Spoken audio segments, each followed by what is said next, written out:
Knowing this weekend the Buffalo Sabres were preempted by the Buffalo Bills, having to change their game to 1 in the afternoon, knowing that we were happy over their 3-2 victory, knowing that the Buffalo Bills played last night, knowing that there were less than 100 people at 5:30 Mass last night,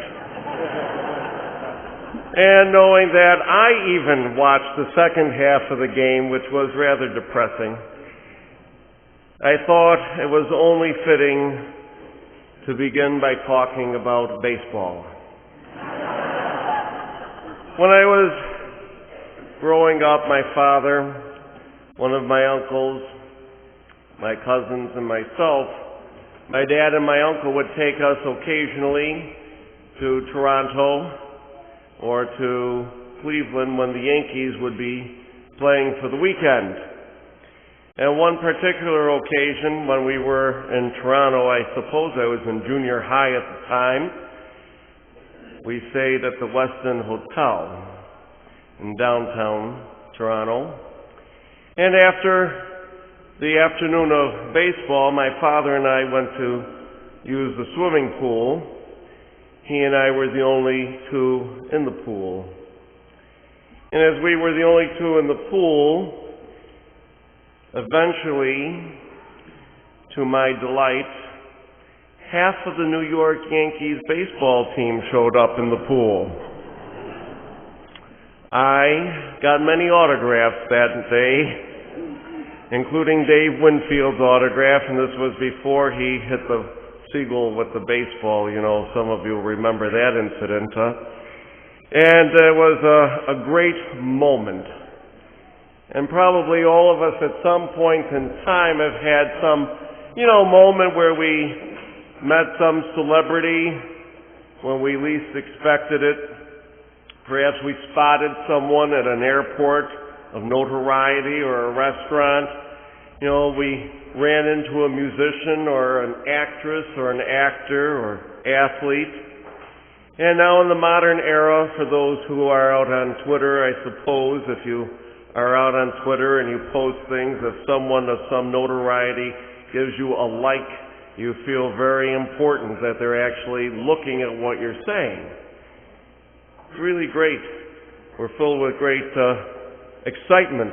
We're overjoyed sometimes when we meet people of great importance, of notoriety.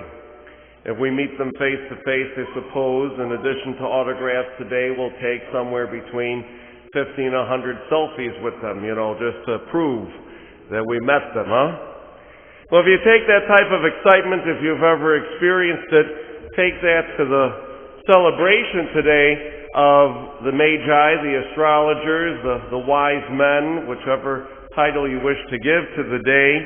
Take that excitement and put yourself in the position of what we're celebrating. These wise astrologers, we hear very clearly, were excited. They're excited over this star. They knew that it had great importance.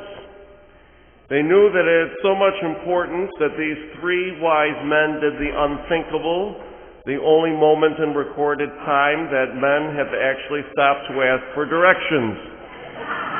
It was obviously very important and exciting for them, And why? Well, they probably saw, not only from their education, knowing that the star was of great importance, but they probably saw the star to be filled with great promise and hope. They also saw that the star was filled with great mystery that they needed to try to understand. The Magi are important. Important enough that part of the Christmas season includes every year this Feast of Epiphany, their visitation. And yet, as important as they are, nowhere in the Scripture are they named. Of course, we have their names, Caspar, Melchior, and Balthazar, really out of tradition from St. Bede. St. Bede is the one who gives us their names. We do know that there are gifts given, and there were 3 of them, gold, frankincense, and myrrh, but Scripture, as important as they are, does not account for their name. And These magi are very important. Why? They're outsiders. They're non-Jews. They are Gentiles. Why are they so excited over the newborn King of the Jews? Why are these three astrologers so important? Well, they're important for us, first of all, because they signal to us from the very beginning of Jesus' physical life in this earth, his mission was for all people. Not just the chosen people, the Jewish people, but for all people. Jesus came for everyone. And they're important because they teach us to seek for the Lord. They went through great expense and time to search diligently for the child. But there's really probably a deeper reality that they teach us and why they're so important.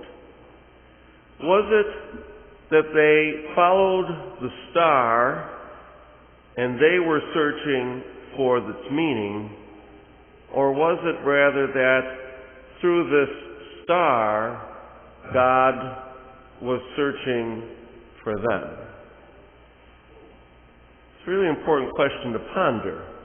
We often focus that they were looking at the star, following the star, searching diligently, but maybe the whole reason the star was up there and was an invitation from God, because God was searching really for them, for their mind, their heart, their soul.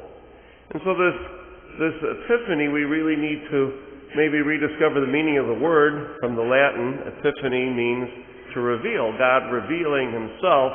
And maybe for us to see this epiphany, it's not so much that we're to spend our lives searching for God. Of course we are, no question.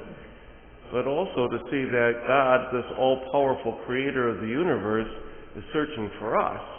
And it's nothing new, really. If you really look from the very beginning of creation, and don't worry, I know there's 12:30 Mass, we're not going book by book, but, from the moment of creation, and we know that, as my sainted mother would have said, if it wasn't for that lousy apple, things would be different, We know Adam and Eve sinned.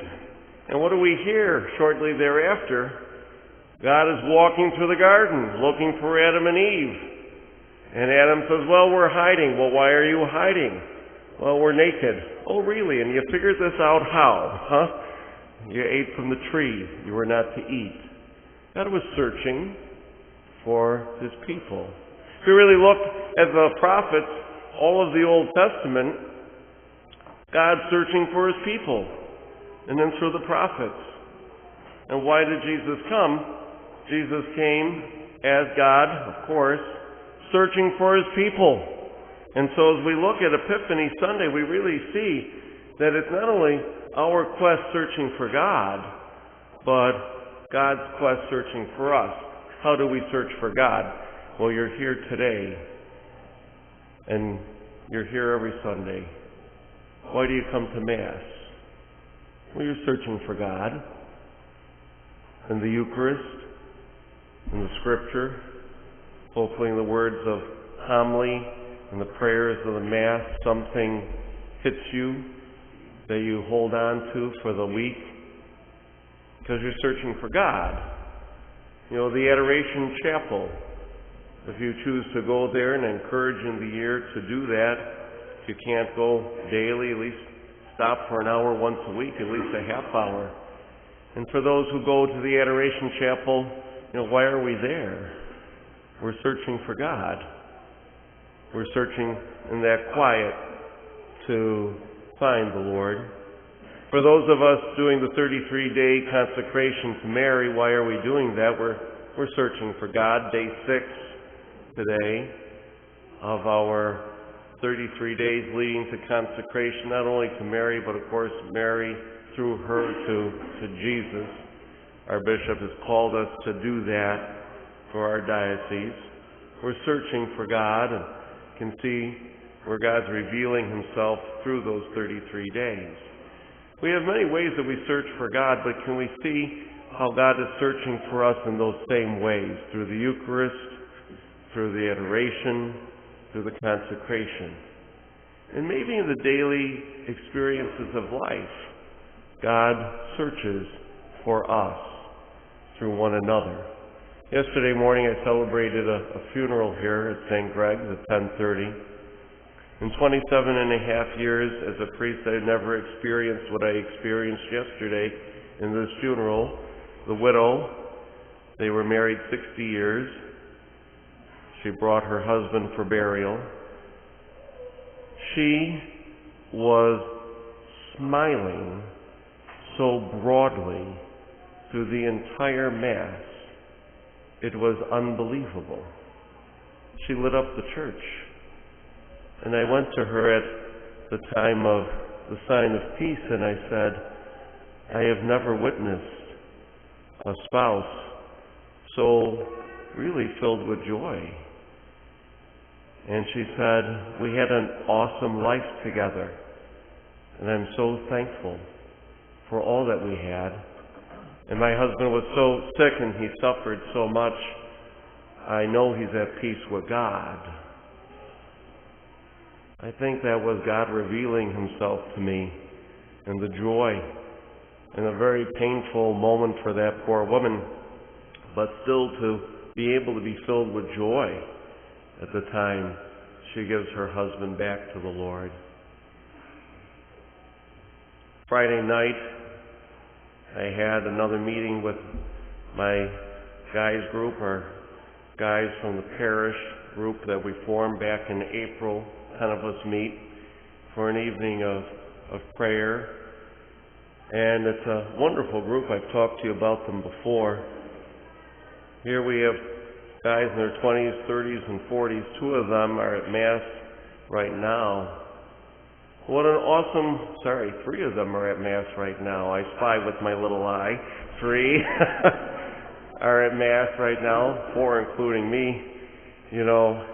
And these young men come together to pray, to share our lives of faith, to share questions, to share burdens, to ask one another for prayer. And there's no doubt that God reveals himself in and through the power of that group to me each time we meet every month. First time we met, we were together for 5 hours, and it wasn't because I was doing the talking, You know, it was a powerful meeting every time we do meet. God revealing himself and God trying to invite us to his life. At Christmas Mass, there were so many people who came, and one family in particular, I just know this is going on. The children in the family, one child in particular in the family, is filled with such exuberant faith. You can see it, you can taste it. And I know it is through that child in the family that the rest of the family is being brought along to a deeper relationship with the Lord. No question. God is revealing himself to us in many, many ways, as he just revealed to me now that there's really 5 of the guys from that group at this Mass. Excluding me. God is constantly revealing himself to us.